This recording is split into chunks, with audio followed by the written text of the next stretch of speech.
कि बच्चों की सारी ख्वाहिशात पूरी ना करें।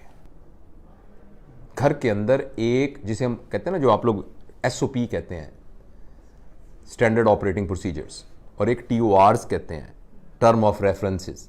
आपके घर के अंदर एक उसूल, एक कानून, एक ज़ाब्ता बना होना चाहिए, और वो ज़ाब्ता सबको एक्सप्लेन किया गया हो और बच्चों को भी पता हो ये होगा, ये नहीं होगा। फॉर एग्जाम्पल कि भाई मोबाइल हमारे घर में 18 साल से कम, 12 साल से कम उम्र के बच्चे को मोबाइल नहीं, अब ये कानून है बस। और ये नहीं कि आप बच्चे पे सख्ती कर रहे हैं, आपने एक पॉलिसी बनाई है और उस पर अमल किया जा रहा है। घर के तमाम अफराद मगरिब की नमाज के बाद खाने पे इकट्ठे होंगे, ये आपने कानून बना दिया घर के अंदर, अब सब लोग इकट्ठे होंगे। ये सख्ती नहीं है, ये सख्ती नहीं है, ये सख्ती नहीं है। इसको वायलेट करने पर जो आपने, पनिशमेंट में नहीं कह रहा, जो आफ्टर रिजल्ट है, मेक श्योर करें कि वो करना है। बेटा अगर मोबाइल मुझे पता लगा कि इस्तेमाल होना है, मना किया है, तो इस दफा छुट्टियों में, गर्मियों की छुट्टियों में हम कहीं नहीं जा रहे। आप नहीं जाएंगे, हम जाएंगे। जो आपने कानून बनाया है उस कानून को, और कभी भी वालिद खास तौर पर जो बात उस कानून के अंदर रहकर तय कर ली है ना, अब उसको वापस ना ले बिल्कुल। मतलब उसने कहा कि नहीं, अब मैंने ये गाड़ी लेनी है, मैंने तो ये वाली गाड़ी लेनी है। आपने कहा नहीं बेटा, इस दफ़ा मेरी तनख्वाह नहीं है, मैं तुम्हें अगली दफ़ा ले दूंगा, लेकिन इस दफ़ा नहीं। आपने, और बेटा मुझे उम्मीद है कि आपको समझ में आ रही है मेरे, अब ये नहीं अच्छा दिलवा देना, कोई ले देना, कोई बात नहीं। अगर आपने अपना फैसला ये करके वापस ले लिया, अब ये बच्चा दुनिया का सबसे बड़ा मैनिपुलेटर होगा।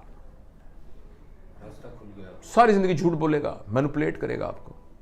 आप 5-6 दफा मैनिपुलेट हो गए ना, अच्छा कोई बात नहीं, हर बच्चों के लिए ही तो करते हैं ना, दे दें, कोई बात नहीं, दिलवा दें। तो वो एक डिसिप्लिन, ये भी एक नॉर्मल के तौर पर अपने बच्चों को सिखाएं, ताकि जब वो दफ्तर में जाएं, किसी ऑफिस में जाएं, तो उनको पता हो कि ये लॉ, ये लाल बत्ती पे मैंने रुकना है।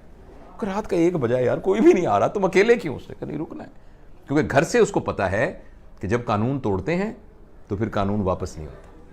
तो ये जो सबसे बड़ी ख्वाहिश, जिनके पास थोड़े से पैसे होते हैं ना, मेरा तो एक ही बच्चा है, 8 साल बाद पैदा हुआ था, हमारे खानदान में एक ही बेटा है, मैं इसकी सारी ख्वाहिशें पूरी करती हूँ, ये तो इससे बेहतर थप्पड़ मारना शुरू कर दें। तो उसकी सारी ख्वाहिशें ना पूरी करें, उसको कंफर्टेबल करें, मगर उसको पता हो कि कुछ बातें मेरी नहीं मानी जाएंगी। ये तरबियत के तौर पर उसको पता होना चाहिए कि कुछ बातें मेरी। ये तीसरा उसूल मैंने आपसे अर्ज किया। चौथा उसूल ये है कि अपने बच्चों को शुरू से ही खुद मुख्तार कर दें, खुद मुख्तार कर दें। आपका ये बेडरूम बिल्कुल, जब वो बिल्कुल मासूम है वो तो और बात है, उसके बाद से उसको अपने साथ मत सुलाएं। ये जो मास्टर बेडरूम का कॉन्सेप्ट है ना, कि वो बच्चा यूं, आपका बेडरूम है, ये साथ से ये छोटा बेडरूम है, बीच में कोई कुंडी नहीं है, दरवाजा नहीं है, लेकिन एक है वो अलग से, लेकिन आपके एक्सेसिबल है, आप उठ के एकदम यहां से यूं जा सकती हैं। उसमें आपने बैरियर लगाए हुए हैं, जो कुछ भी है, लेकिन उसको शुरू से ही अकेला सुलाएं। जब आप जफियां डाल डाल के उसको सोएंगे ना, मामा मुझे डर लग रहा है, मामा मुझे, तो वो 40-50 साल की उम्र में मामा डर, हम ऑपरेशन करते हैं ना, 70 साल की खातून है तो कहते हैं अम्मा को बताना नहीं कि ऑपरेशन है, अम्मा एक्सरे खींचने ले जा रहे हैं, अंदर हरे कपड़े पहने हुए हैं, एनेस्थेटिस्ट ने यहां ब्रेनला लगाया हुआ है, ऊपर लाइट नजर आ रही है, मरीज को यहां लटाया हुआ है, 70 साल उम्र है, अम्मी एक्सरे कर रहे हैं आपके, एक्सरे। मेरा बेटा एक्सरे कर रहे हैं, ऑपरेशन नहीं मैंने कराना। नहीं अम्मा ऑपरेशन नहीं कर रहे आपका, एक्सरे करा रहे हैं। ठीक है ना, अब सबको अंधों को ऑपरेशन थिएटर बार बड़ा बड़ा लिखा हुआ है, नहीं मेरा ये तो ऑपरेशन है, नहीं अम्मा एक्सरे करने ले जा रहे हैं आपको। तो उस उम्र तक भी ना वो मामा में डर लग रहा है, वो इस तरह होगा। एक जिस तरह मैं इसकी एक मिसाल देता हूं, हमारे पास बच्चे आते हैं ना, 4 साल के बच्चे, पैम्पर बांधा हुआ है, पैम्पर अब जो ना एक ऐसी यानी जबरदस्त वो बन गई है ना, ये एक सिंबल बन गया है उसका। अब जिस 5 साल के बच्चे को आपने पैम्पर बांध दिया ना, उस बच्चे को कंप्यूटर चलाना आ जाएगा, उसको पेशाब करना नहीं आएगा, उसकी टॉयलेट ट्रेनिंग नहीं होगी, उसकी कंप्यूटर लिटरेसी डेवलप हो जाएगी। ठीक है ना, तो आपने खुद मुख्तार नहीं उसको किया हुआ, आप रात को उठने की तकलीफ की वजह से आपने उसको पैम्पर, आप खुद बताएं, मेरी ट्राउजर में थोड़ा सा गीला लगा हुआ हो, मैं बैठ सकता हूं, बच्चे ने सारी रात पेशाब पखाना उस पैम्पर के अंदर किया हुआ है। ये मैं एक मिसाल दे रहा हूं। तो बच्चे के ऊपर जैसे माएँ पुराने जमाने में पोतड़े रखती थी ना, तो जो ही उसने पेशाब किया सबको पता लग गया, एक पैनिक क्रिएट, ओ काके ने पेशाब कर दिया, काकी ने पेशाब कर दिया, एकदम पैनिक क्रिएट होना। तो बच्चे ने रजिस्टर कर लिया कि भाई ये जो मैं कुछ हरकत की है ना मैंने, ये माँ ने इसकी रजिस्टर नहीं, तो आपको देखिएगा वो 3 महीने का बच्चा आपको पहले बता देगा मैंने पेशाब करना है। वो कुछ ना कुछ इंडिकेटर करेगा जो मां को पता लग जाएगा कि ओह काके को पेशाब आ रहा है भाई। इनमें एक मिसाल दी है, बच्चे को खुद मुख्तार करें।